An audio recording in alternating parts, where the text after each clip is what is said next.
안녕하세요. 전지적 엄마 시점 전엄씨 유진입니다. 오늘은 임시 초기 증상과 주의사항에 대해서 알아볼까 합니다. 처음 임신을 하게 되면 모든 것이 낯설고 당황스럽습니다. 처음 일어나는 증상들이 의학적으로도 해결이 안 되는 임신이라는 이유로 많은 신체의 변화가 나타나는데요.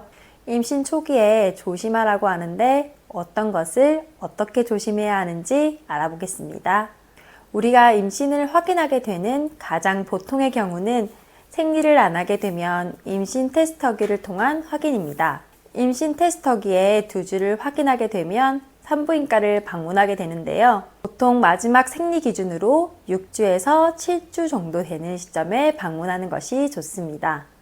너무 일찍 가면 초음파에 안 보이는 경우가 많고 너무 늦게 가면 혹시나 유산이나 비정산 임신에 대한 대처를 할 수 있는 시기를 놓치는 경우가 있습니다.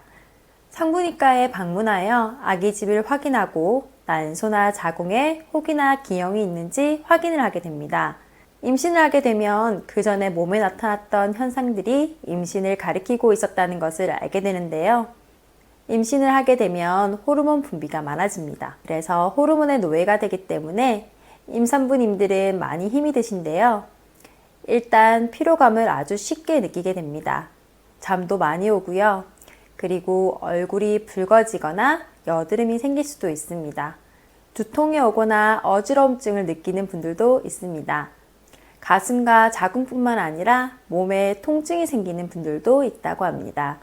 특히 아기 집에 맞춰서 자궁이 커져야 하는데 그 속도를 못 따라가면서 배의 통증이 계속해서 생기는 것을 처음 경험하면 엄청 힘이 든데요. 생리통 정도의 통증은 참으면 되지만 설사나 구토를 동반하며 꼭 병원을 방문하시기 바랍니다. 또한 초기에 착상열은 괜찮지만 계속해서 피가 나온다면 이것 또한 병문을 꼭 방문하셔야 합니다. 그리고 소변량이 증가하면서 화장실을 자주 가고 기초 체온도 올라가게 됩니다.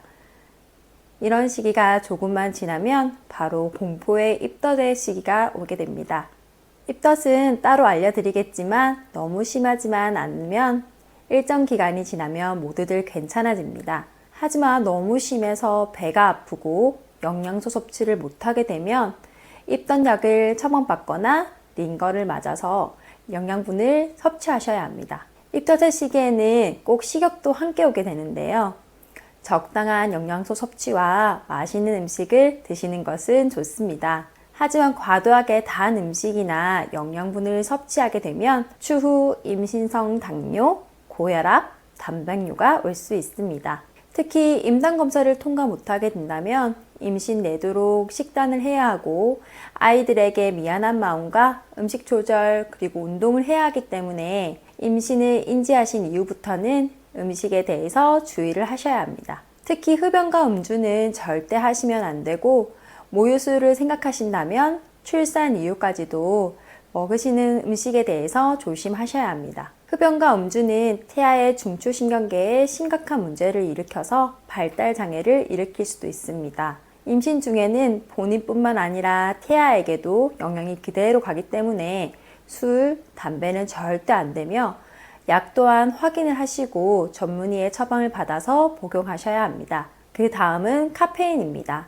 많은 임산부들이 가장 힘들어하는 것이 카페인입니다. 산부인과에서는 한두 잔 정도는 괜찮다고 하는데요.